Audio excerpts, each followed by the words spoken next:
오늘날 한국 교회는 세상으로부터 욕을 먹는 정도가 아니라 교회 내에서도 이미 기대를 잃었어요.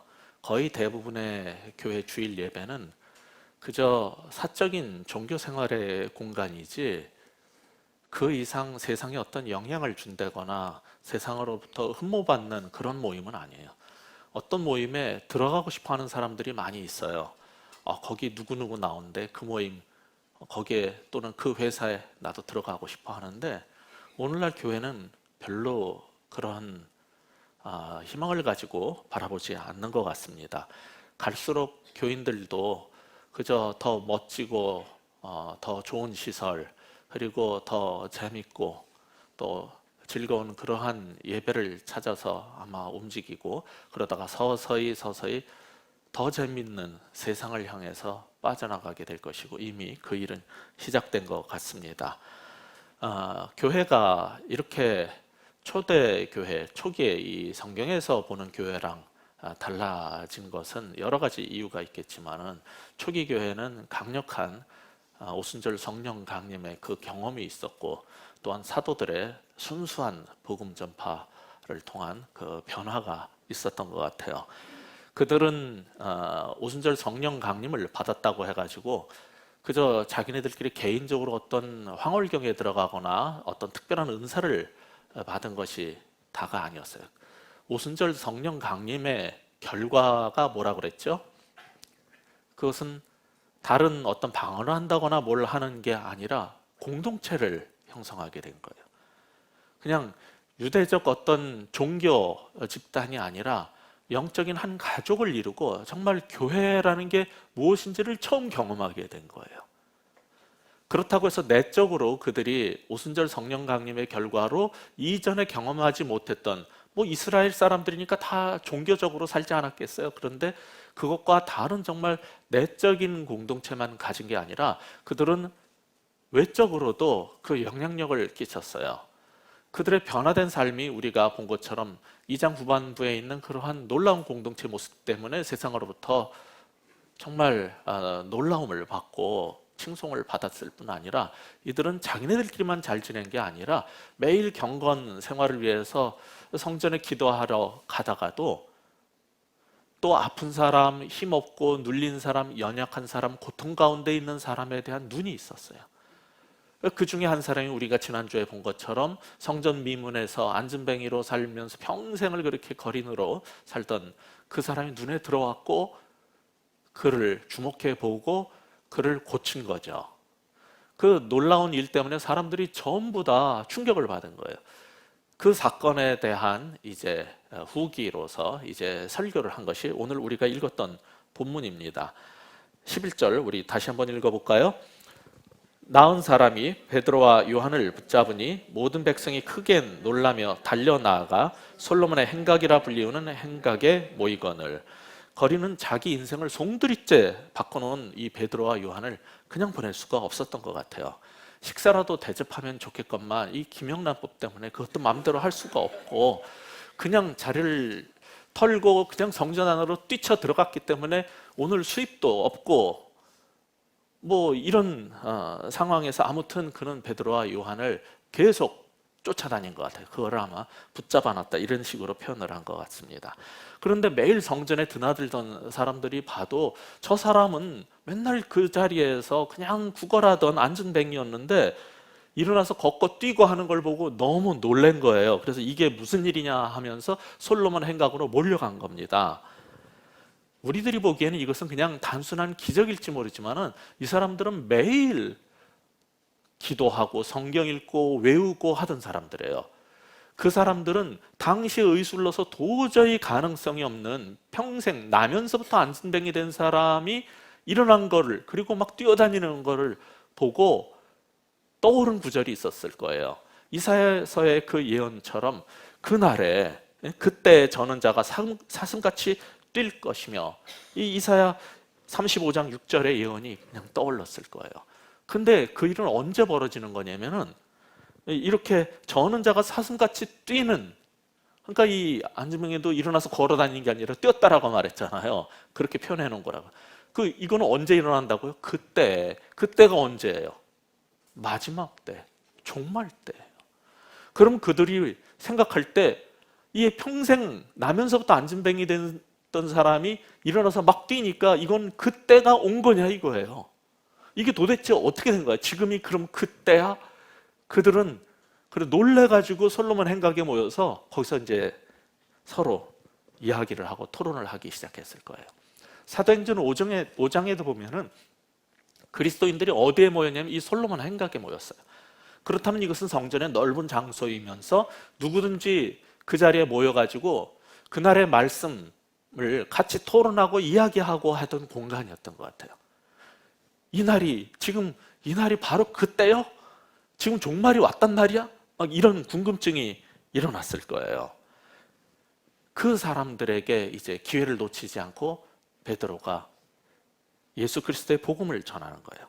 여러 가지 강력한 정말 복음을 순수한 복음을 제대로 전해놓은 다음에 마지막에 도전을 하는 게 19절, 20절입니다. 우리 19절, 20절 다시 한번 읽어볼까요? 사도가 전했던 복음입니다.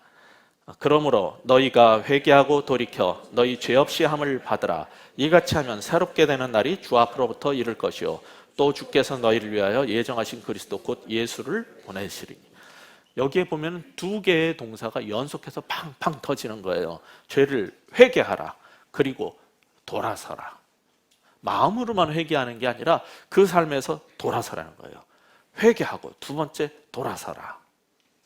그렇게 해서 죄사함을 받아야 한다는 거죠. 그 결과로. 그러면 주께서 새롭게 하시는, 그렇게 해주시는 날이 올 거라는 거예요. 곧 올 거라는 거예요. 이미 하나님께서 성육신에서 오셨었죠. 그리고 십자가에서 우리의 죄를 대속해서 돌아가신 다음에 부활, 승천해서 가셨어요.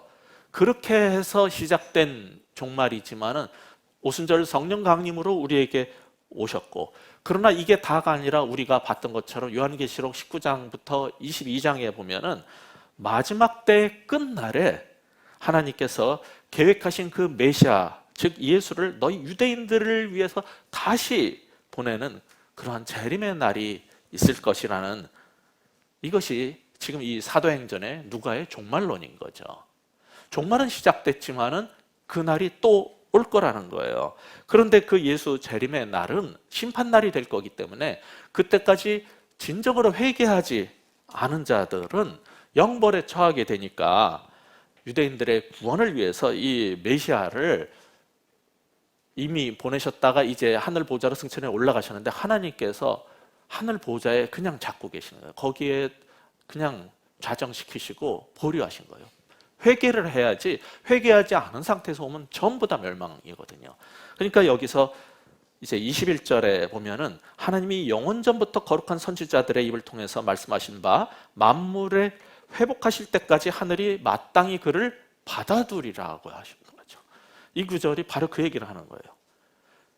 만물을 회복하는 마지막 그날까지 하나님은 예수님을 다시 재림시키지 않고 그 보좌에 좌정시키시고 기다리신다는 거예요. 이게 성경에 나타난 마지막 날을 향한 종말론의 그런 모습이죠. 성경에서는 이 종말을 뭐라 그러냐면, 우리는 종말 그러면 세상의 파멸, 멸망, 자꾸 이것만 생각하지만 요한계시록을 우리가 살펴볼 때도 제가 여러 번 말씀드렸지만 성경이 말하는 종말은 세상을 없애버리고 멸망시키는 게 다가 아니에요. 왜 멸망을 시키냐면 새롭게 하기 위해서, 새 것을, 새 하늘과 새 땅을 위해서 이 세상을 불로 태워버리는 거지 세상을 다 파괴시켜서 없애버리는 게 목적이 아니에요. 그래서 그것을 성경은 뭐라고 말해요? 만물을 새롭게 한다는 거예요. 그건 뭡니까? 하나님께서 원래 창조했던 그 모습을 회복시킨다는 거예요. 우리 인간이 범죄에서 지금 갖고 있는 문제가 뭡니까? 죄로 말미암아 파괴됐고 우리가 세상을 이렇게 막 우리 욕심대로 사용해서 세상도 정말 고통받고 신음하고 있다고 그러죠. 마지막 날 종말이 오면 세상이 다 파괴돼서 없어지는 게 아니라, 우리 다 죽는 게 아니라 이 세상을 창조 때의 모습으로 회복시키는 거예요. 그게 새 창조고 그게 새 하늘과 새 땅이 열리는 거예요. 하나님이 창조하신 것이 실패한 게 아니고 하나님께서 다시 회복시키겠다는 게, 그게 우리가 봤던 요한계시록의 메시지 아니었습니까? 지금 그 요한의 그 메시지랑 똑같은 것을 사도 베드로가 똑같이 얘기를 하는 거예요. 그날까지 예수님을, 만물을 새롭게 하는 그날까지, 회복시키는 그날까지 하늘 보좌에 그냥 받아두실 것이다. 그러니까 그 전에 어떻게 해야 된다는 겁니까? 회개해야 된다는 거예요. 요즘에 어떤 교회들을 보면은 이스라엘로 가야 된다. 그래서 가서 우리가 그들에게 복음을 전해서 빨리 그들을 메시아닉 주로 만들어야 된다. 회개시켜야 된다. 그러지만은 실제 마지막 날은 어떤 때라고 성경이 가르치냐면은 유대인들이 민족적으로 총체적 회개하는 날이 와요. 우리가 많이 애를 써가지고 노력해서 전도해서 몇 명 돌아오는 때가 아니라 이스라엘이 어느 날 민족적으로 총체적 회개를 하는 날이 올 거라는 거예요. 그때까지 예수님을 하늘 보좌에 안고 계시겠다는, 그를 받아두고 계시겠다는 거예요. 왜냐하면 하나님의 택하신 족속이고 그들이 지금 불순종하고 있지만은 그들을 멸망시키지 않고 약속대로 구원하기 위해서 그렇게 하시는 거예요. 그걸 모르는 사람들은 자꾸 우리가 개인적인 노력으로 각각 노력을 해서 그 유대인들을 빨리빨리 회개시켜야지 종말이 빨리 오고 예수님이 오실 거 아니냐 그러지만은 그게 아니라 하나님이 총체적인 회개의 날을 주신다라고 성경은 말하고 있고 유대인들은 다 그걸 알고 있었어요. 마지막 때 그런 날이 올 거라는 걸 알고 있어요. 지금도 유대인들이 알고 있어요. 그래서 언제가 종말이냐면은 이스라엘의 총체적 회개가 일어나고 민족적으로 돌아오는 날이 올 거예요. 그때까지 하나님께서 어떻게 하시냐는 거죠. 만물을 회복하실 때까지 이렇게 보류하신다는 거예요. 그러면서 이 얘기만 하는 게 아니라 이제 또 다른 얘기를 꺼냅니다. 22절에 보면은 이스라엘 역대 최고의 지도자로 여겨졌던 모세의 말을 또 제시를 하는 거예요. 22절 같이 읽어보겠습니다. 모세가 말하되 주 하나님이 너희를 위하여 너희 형제 가운데서 나 같은 선지자 하나를 세울 것이니 너희가 무엇이든지 그 모든 말을 들을 것이라. 이거는 사실 신명기 18장 15절에서 가져온 말씀입니다. 그들한테 이런 얘기를 하는 거예요. 너희가 그렇게 존경하는 모세가 뭐라 그랬니? 너희가 매일 외에는 그 토라에서 뭐라고 말했니? 내 하나님 여호와께서 너희 가운데 나 같은 선지자를 하나 세울 거다라고 하지 않았냐? 그가 바로 이 예수 그리스도라는 거예요. 그래서 모세가 예언했던 그 메시아의 약속도 성취되었는데 그 예수를 믿어야 되지 않냐는 거죠. 그런데 이 신명기 18장 15절 후반부, 지금 22절 본문 22절 후반부에 보면은 두 번째 모세, 히브리서 3장 3절에서는 모세보다 더 영광 받으실 만한 예수가 오시면은 어떻게 하라고 명령하고 있어요? 그의 말을 들어라. 모세가 나 같은 선지자를 하나님께서 보내실 거다라고 그랬는데 그가 오면 어떻게 하라고 했냐면 그의 말을 들어야 된다라고 그랬어요. 근데 불순종하고 안 들으면 어떻게 돼요? 그게 23절이죠. 23절을 같이 읽어보겠습니다. 누구든지 그 선지자의 말을 듣지 아니하는 자는 백성 중에서 멸망받으리라. 여기서 멸망받으리라 그랬는데 이것을 영어 성경들은 거의 직역을 해서 뭐라 그랬냐면은 하나님의 선택받은 하나님 백성, 하나님의 나라, 거기서 cut off 시켜버리겠다는 거예요. 완전히 잘라 내쳐버리겠다는 거예요. cut off 시켜버리겠다는 거예요. 거기 못 들어간다는 거예요. 이 사람들은 뭐라고 생각하겠어요? 우린 토라가 있고 성전이 있고 하나님을 믿었고 우리는 8일 만에 할례를 받았고 난 안식일을 지켰고 할 것 다 했습니다. 음식규례 다 지켰습니다. 그러니까 우리는 이스라엘이요 하나님 백성입니다. 웃기지 말라는 거야. 내가 완전히 잘라버리겠다는 거예요. 뭐 하면? 나 같은 선지자를 보낼 텐데 너는 그의 말을 들으라 했는데 예수의 말을 안 들으면,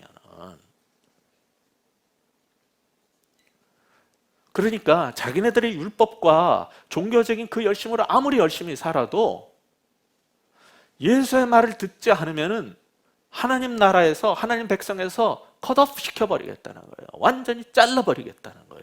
굉장히 단호한 얘기를 지금 하고 있는 거예요. 근데 이거 모세만 한 말이 아니라는 거예요. 24절 뭐라 그럽니까? 사무엘 때부터 이어 말한 모든 선지자도 다 이때를 가리켜 말한 거예요.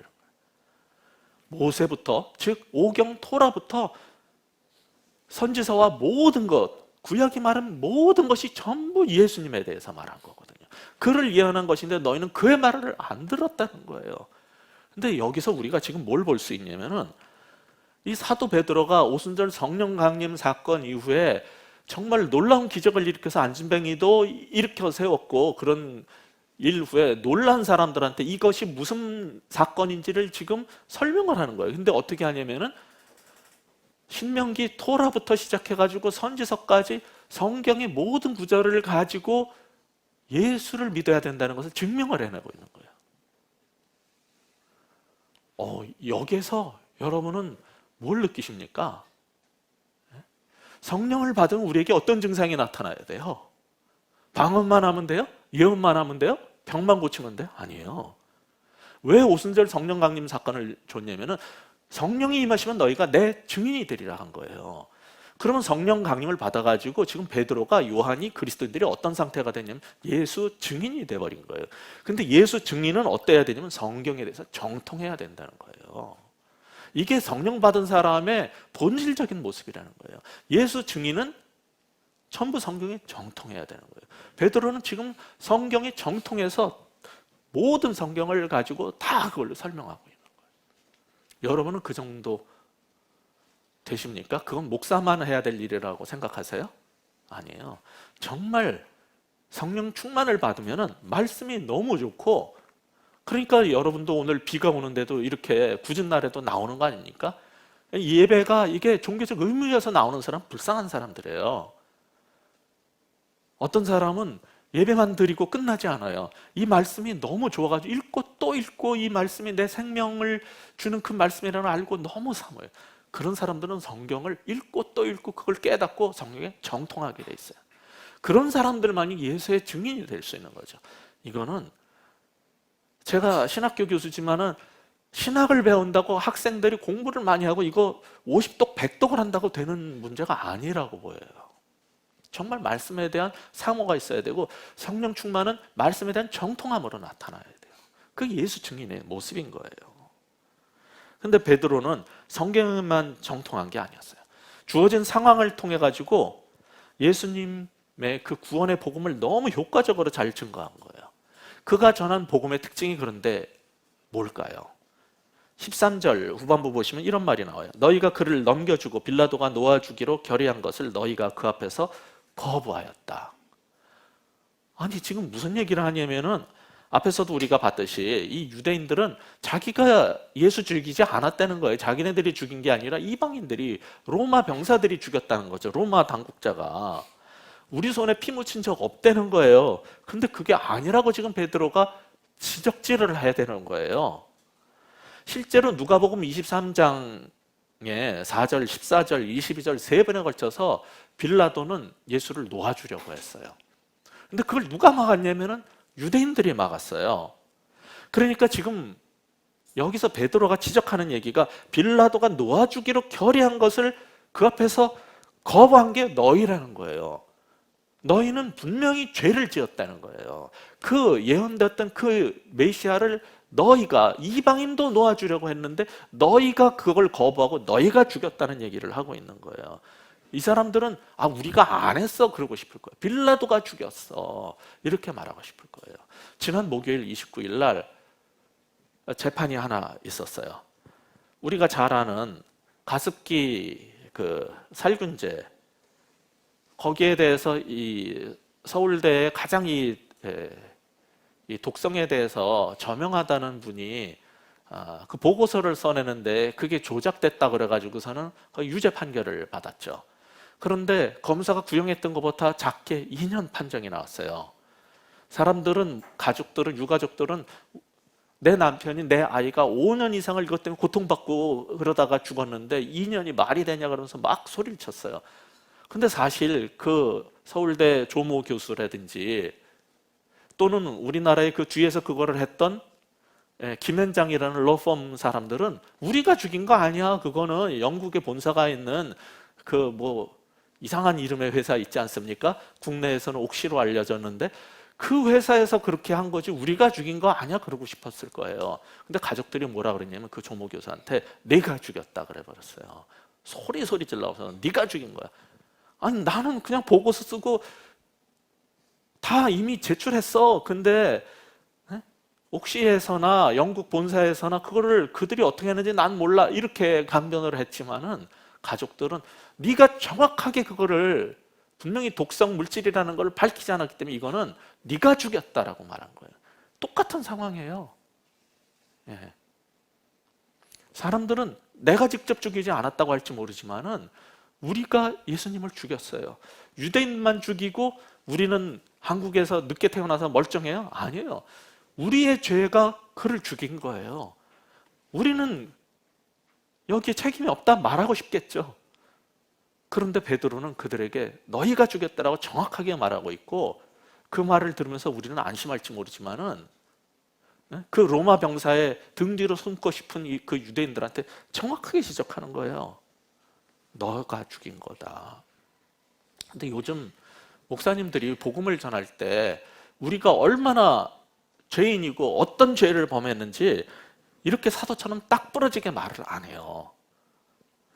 교인들의 죄를 대놓고 지적을 하면요, 성도들이 당황할 거라는 걸 알죠. 그래서 그렇게 말 안 합니다. 왜냐면 그런 일이 벌어지면은 그 다음에 목사를 내쫓든지 교인들이 안 와요.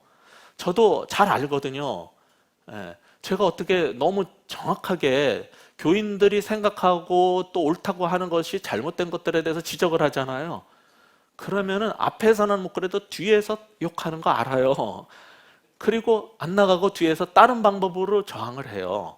뭐 예를 들자면 그냥 뭐 인터넷 사이트 같은 데 들어가 가지고 뭐 싫어요를 누른다든지 뭔가 이렇게 하고, 그것도 마땅치 않으면 안 와요.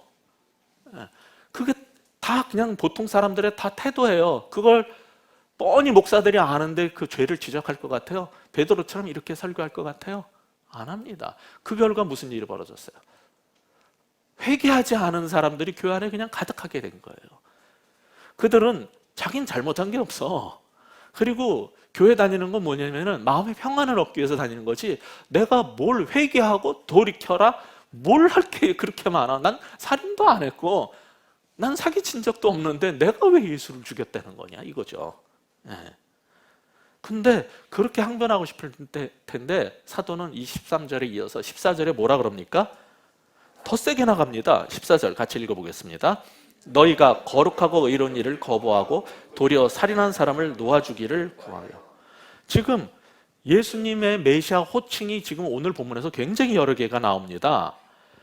그 중에 하나가 거룩하신 분, 의로우신 분이에요. 근데 반대로 살인범이 있어요. 그런데 그 살인범은 놓아줘라 그러고 너희들이 죽여라 그런 사람이 누구냐면 거룩하신 분, 의로우신 분이에요. 그런데도 죄가 없다고 말할 수 있냐는 거예요.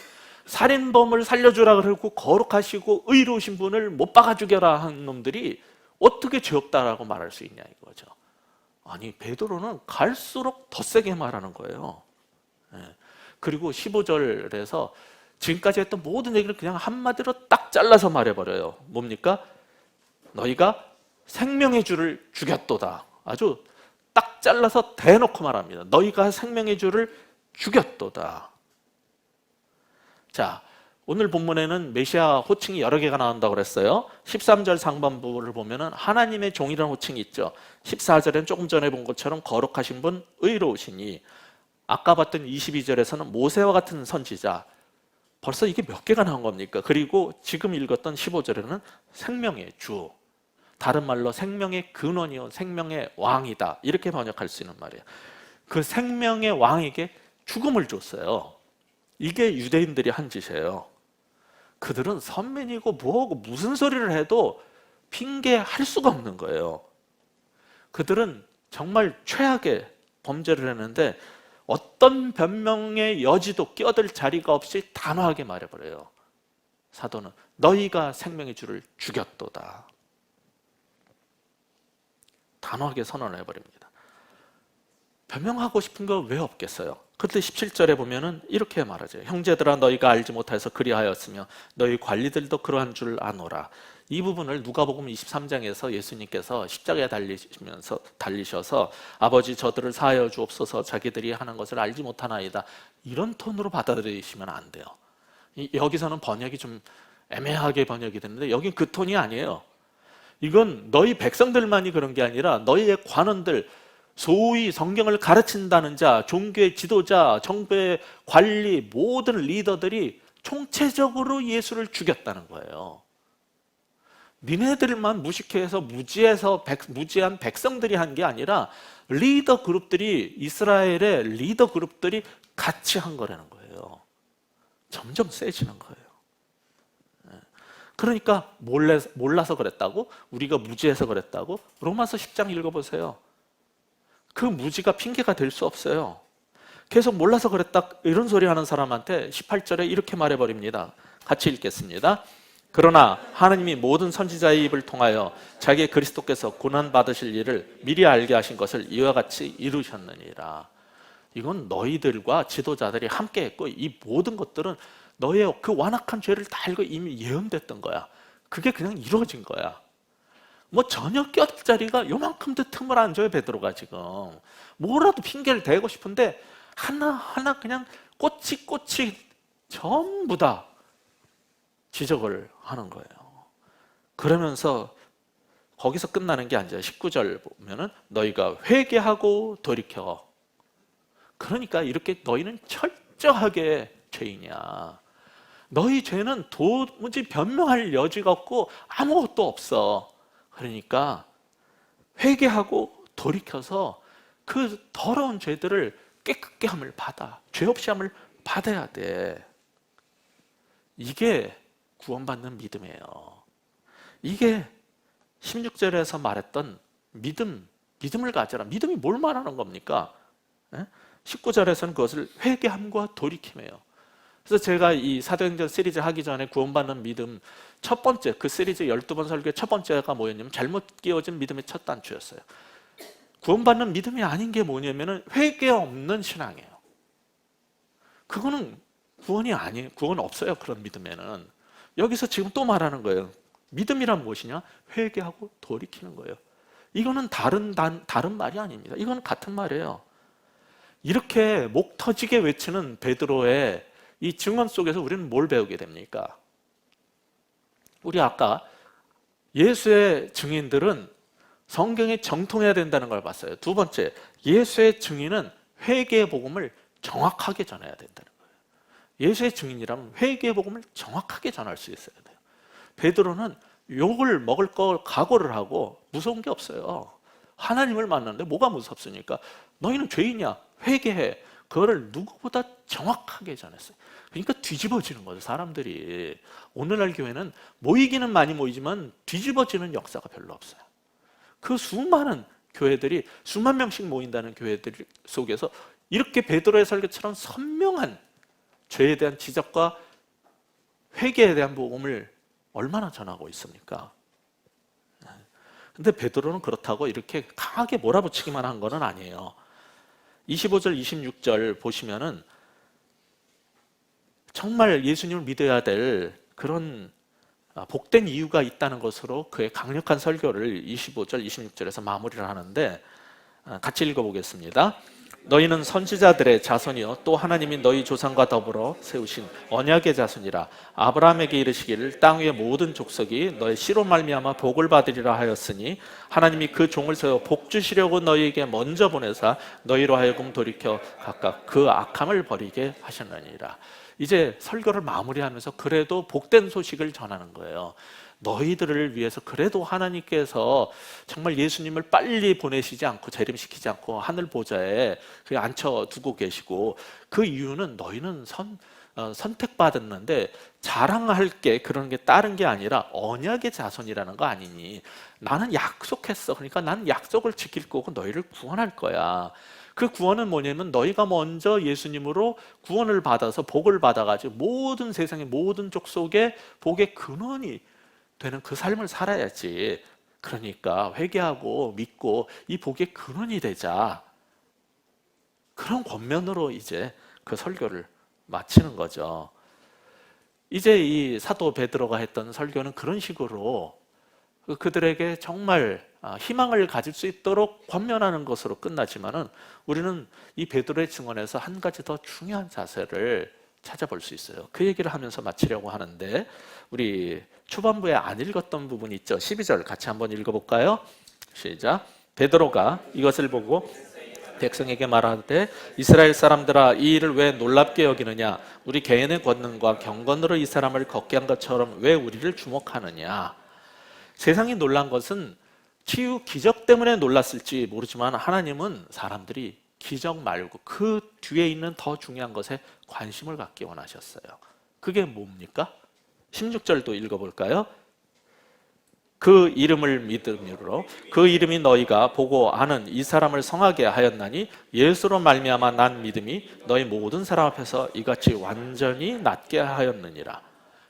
성전 민문에서 구걸하던 안진뱅이의 치유는 일어나 걸어라 딱 한마디 선언에 그 어떤 물리치료도 필요 없이 단번에 일어나서 걷고 뛰어다녔던 이런 LTE급 치유는 없어요. 역사 속에. 모든 치료가 아무리 수술이 잘 돼도 회복기간이 필요하고 물리치료가 필요한데 그냥 즉시 일어나서 이거는요 거의 그냥 창조주 하나님의 재창조 수준이에요. 이거는 인간의 일이 아닌 거예요. 그런데 그 기적이 16절에 의하면 뭐에 의해서 일어난 거냐면 그 이름 곧 예수를 믿음으로 발생했다는 거예요. 근데 사실 이 안진뱅이 거지가 예수에 대한 믿음이 있었어요? 성경을 보면은 그렇게 볼 수 있는 근거가 하나도 없어요. 그렇다면은 그가 바랐던 건 그저 은이나 금이나 줄까 하고 바라봤는데 그를 낫게 한 그 믿음은 누구의 믿음이에요? 예수의 이름을 믿는 베드로와 요한의 믿음이었던 거예요. 이 거지가 믿음이 있어서 난 게 아니라 그를 긍휼히 여겼던 베드로와 요한은 예수의 이름에 대한 믿음이 있었죠. 그 예수 이름에 대한 믿음으로 그가 나음을 입었다는 거예요. 이게 똑같은 사건이 뭐냐면은 예수님께서 역사하실 때 살아계실 때 중풍병자를 친구 4명이서 침상에다가 눕혀가지고 그를 데리고 지붕까지 뜯어가지고 막 달아내리면서 고침을 받게 했는데 그 믿음으로 죄사함을 받게 돼요. 근데 그 중풍병자의 믿음이 아니라 내 친구의 믿음이에요. 이걸 보면은 오늘날 어떤 이제 그 신유 은사를 가졌다 어떤 기도원 이런 데 가면요 뭐라 그러냐면 막 기도했는데 병이 안 났잖아요. 그럼 뭐라 그래요? 이 믿음 없는 자, 믿음을 가지라고. 네가 믿음이 없어가지고 이렇게 병이 안 고쳐지고 기적이 안 일어난다고 막 야단을 쳐요. 그래서 네 믿음을 증명하기 위해서 봉투를 올려놓으라고 그러죠. 그런데 그거 완전 사기 행각이에요. 왜냐하면 여기에서 뭐라 그러냐면은 병자의 믿음으로 낫기도 하지만은 때로는 전혀 하나님을 알지 못하지만은 이렇게 베드로와 요한처럼 기도하는 사람의 믿음으로 난 때도 있는 거예요. 그럼 그 사람이 정말 하나님께서 보내신 신의 은사를 가진 사람이라면은 베드로처럼 요한처럼 기도하고 그를 일으킬 수도 있어요. 예수의 이름이 낫게 하는 거지 기도하는 사람의 능력으로 낫게 하는 게 아니거든요. 여기에 낫게 한 뒤에 힘은 어디에서 오는 거냐면은 베드로가 말한 것처럼 왜 내가 낫게 한 것처럼 나를 주목해 보니 이거는 예수가 낫게 하는 예수의 이름으로 낫게 된 거지 왜 나를 봐? 지금 여기서 그 얘기를 하고 있는 거거든요. 그러니까는 그런 사기에 속아 넘어가시면은 안 돼요. 근데 사람들은 여전히 누구에게 관심이 있냐면은 베드로와 요한에게 관심 있지 베드로와 요한 뒤에서 역사하신 하나님의 이름 예수의 이름 예수에 관심 없어요. 여전히 사람들은 목사님에게 관심이 있지 목사가 말하고자 하는 그 예수의 이름에 관심이 없어요. 여전히 큰 교회 유명 목사 그 목사님께 기도받고 싶고 그 목사님께 신방받고 싶고 그 목사님을 바라보지만은 오늘날 누구도 왜 나를 주목해 보느냐 이렇게 말하는 사람은 찾기 힘들어요. 왜 그래요? 인간은 누구나 다 존중받고 싶어요. 높아지고 싶어요. 인정받고 싶어요. 대접받고 싶어요. 목사가 그게 안 되면은 장엄한 가운이라도 입고 나와서 폼을 잡아야 되는 거예요. 네? 가운이라도 입어야지 그래도 성직자 같지 않아요? 뭔가 좀 달라 보이지 않습니까? 그러니까 그거라도 필요한 거예요. 종교 지도자들이나 우리 그리스도인들, 이 목사나 그냥 교인이나 다 마찬가지예요. 모든 사람들이 결국은 바라는 게 뭐냐면 예수의 이름으로 우리가 신앙생활 한다고요? 예수의 이름으로 우리가 산다고요? 그거 웃기는 소리고요. 솔직히 말해가지고 세상에서 나도 유명해지고 교회에서도 나도 인정받고 싶지, 나를 왜 주목해 보느냐, 예수의 이름만 영광 받으면 된다 그런 사람은 정말 드물다고요.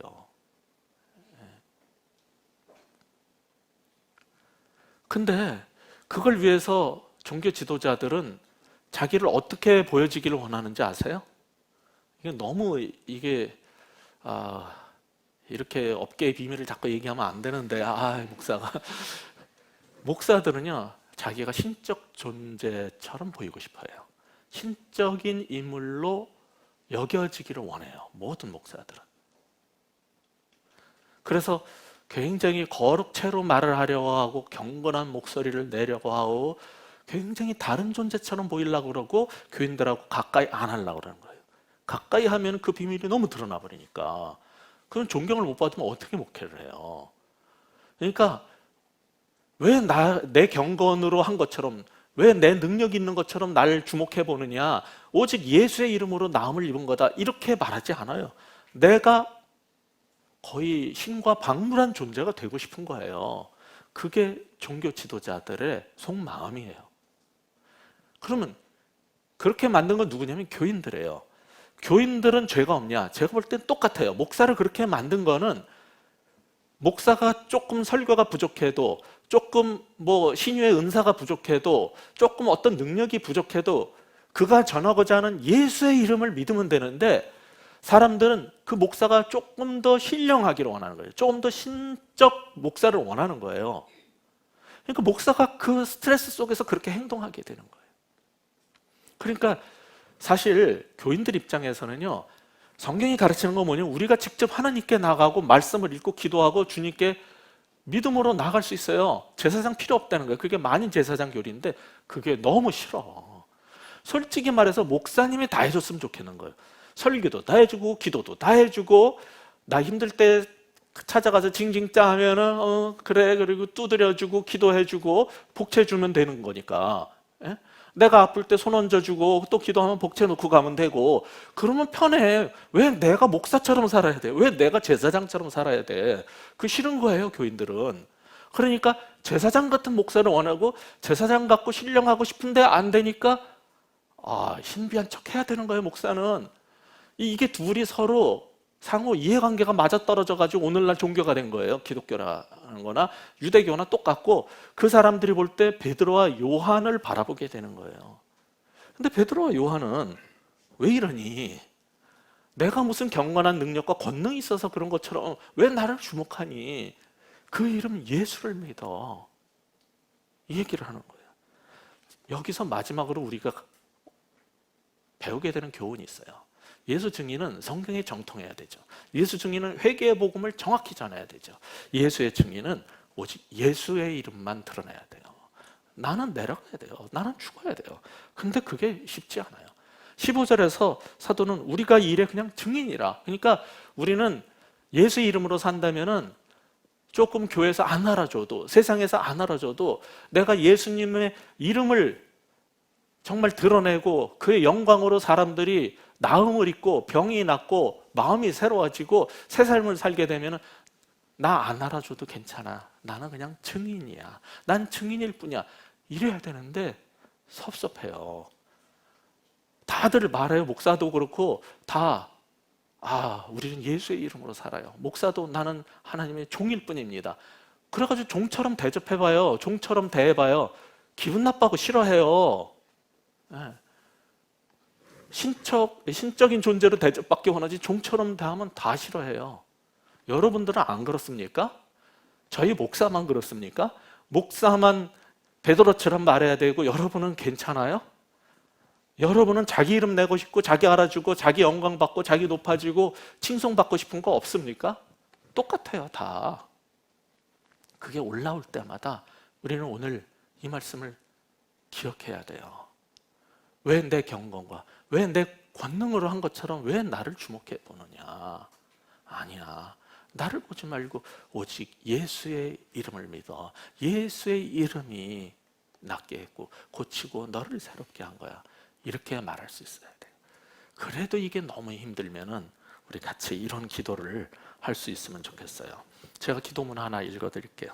오 마음이 온유하시고 겸손하신 예수님, 저의 기도를 들으사 이런 욕망에서 저를 구원하여 주소서.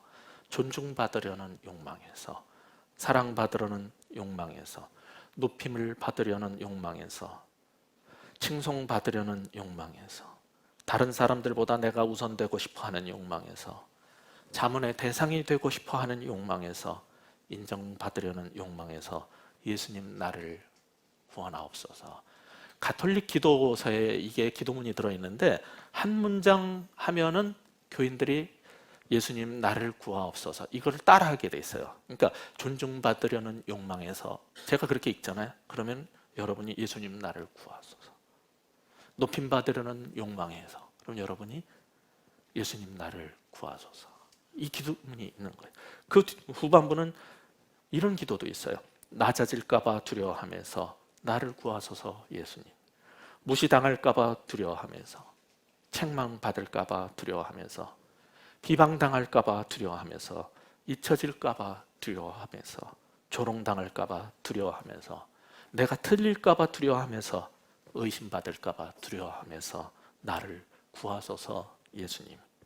그리고 예수님, 나보다 다른 사람들이 더 사랑받게 되기를, 나보다 다른 사람들이 더 존중되고 세상 보기에 다른 사람들이 잘 되고 나는 쇠하기를, 다른 사람이 선택되고 나는 제쳐지기를, 다른 사람들이 칭송받고 나는 무시되기를, 다른 사람이 모든 일에 나보다 우선되기를, 다른 사람이 나보다 더 거룩해지고 나는 마땅히 거룩해야 될 만큼만 바랄 수 있는 그런 마음을 가질 수 있도록 예수님 은혜를 베풀어 주옵소서.